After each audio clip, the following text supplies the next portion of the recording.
जब हजरत अब्बास बीबी सकीना के कहने पर इमाम हुसैन और बीबी ज़ैनब से इजाजत लेके पानी लेने के लिए नहर फरात की तरफ बढ़े तो तारीख ने लिखा ऐसा शेर की तरह हमला किया कि फौज यजीद के सिपाही हिलने लगे, हजारों के लश्कर को चीर के। जब हजरत अब्बास नहर फरात तक पहुँचे तो पहला कदम नहर के किनारे पे रख के फरमाते हैं, ऐ पानी तू यहाँ मारा मारा फिरता है, क्या तुझे पता नहीं हुसैन के बच्चे 3 दिन से प्यासे हैं। जनाब अब्बास का ये रोब देख के पानी तड़पने लगा और नहर फरात में कुछ ऐसी हलचल मची कि वो अपने कद से ऊंचा होने लगा और ख़याम हुसैनी की तरफ बढ़ने लगा। इतने में जनाब अब्बास के कानों तक ये आवाज आती है, ऐ अब्बास इस पानी को हुक्म न दे कि वो हुसैन के खैमे की तरफ रवां हो, क्योंकि अल्लाह की मर्जी ये है कि अल्लाह की तमाम नेमतें अल्लाह के महबूब के घर से दूर रखी जाएं, ताकि वो हर सख्ती सहकर भी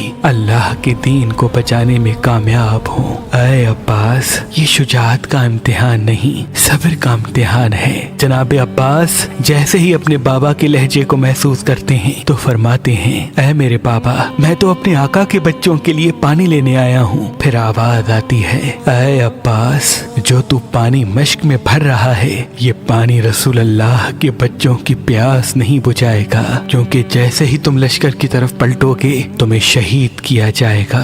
इस मश्क के पानी को जमीन पे बहाया जाएगा और आले नबी तेरे अलम को गिरते हुए देख के ज़ारो कतार रोते रहेंगे। जब ये बात जनाब अब्बास के कानों तक पहुंची तो उस वक्त आप पानी को मश्क में ले रहे थे और आपके दोनों हाथ नहर फरात में थे। आपने उस वक्त दुआ मांगी कि ऐ मेरे अल्लाह मेरी आकाज़ादी सकीना से पहले इन हाथों को पानी लगा है।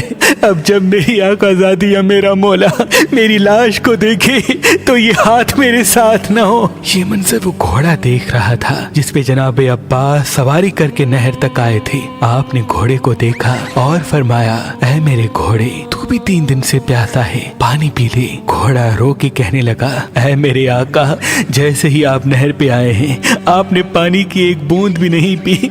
आप मेरे आका हैं, आपसे पहले मैं कैसे पानी पीऊं?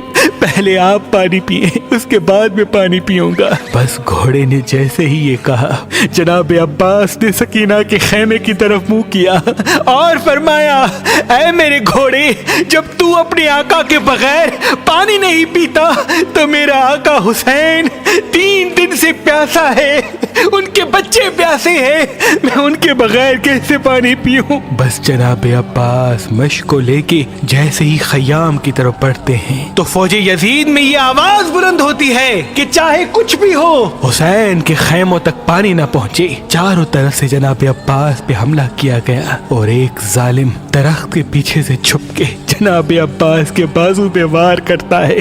जनाब अब्बास का एक बाजू कलम हो जाता है, आप मश्क को अलम दूसरे बाजू में संभाल के तेज तेज खैमे की तरफ बढ़ते हैं। जब आपका दूसरा बाजू भी कलम हो जाता है आप मश्क को अलम अपने मुंह में संभाल के तेज तेज खैमों की तरफ बढ़ ही रहे थे कि लश्कर ने तीरों की बारिश जनाब अब्बास पे कर दी। एक तीर जनाब अब्बास की आंख में लगा, कई तीर जनाब अब्बास के जिस्म में लगे और एक तीर जनाब अब्बास की मश्क में लगा।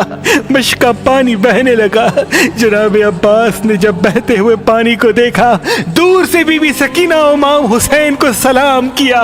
इतने में एक जालिम गुर्ज जनाब अब्बास के सर पे मारता है, आप घोड़े की ज़ी से जमीन पे आते हैं। तारीख ने लिखा कि अरब की सरजमीन पे जनाब अब्बास से बड़ा किसी का कद न था, लेकिन जनाब अब्बास की कब्र मुबारक उस कद के मुकाबले बहुत छोटी है। तो एक मर्तबा इमाम जाफर सादिक से पूछा गया कि ऐ नवासा रसूल जनाब अब्बास का कद तो बहुत बड़ा था लेकिन उनकी कब्र इतनी छोटी क्यों है? इमाम जाफर सादिक अपने सर से अमामा उतार के चीख के रो के कहते हैं कि जब मेरा अब्बास घोड़े की ज़ी से जमीन पे आया तो चारों तरफ से फौजी यजीद ऐसा हमला करती है कि जनाब अब्बास का पूरा जिस्म से जुदा कर देती है। इमाम हुसैन जब जनाब अब्बास की लाश तक पहुंचते हैं तो उनकी लाश साबित नहीं होती। कहीं से जनाब अब्बास के बाजू चुनते हैं, कहीं से जिस्म के दूसरे हिस्से, और जनाब अब्बास के जब चेहरे को देखते हैं तो एक आंख में तीर होता है और पूरा चेहरा और जिस्म खून से रंगीन होता है, खून से रंगीन होता है, खून से रंगीन होता है।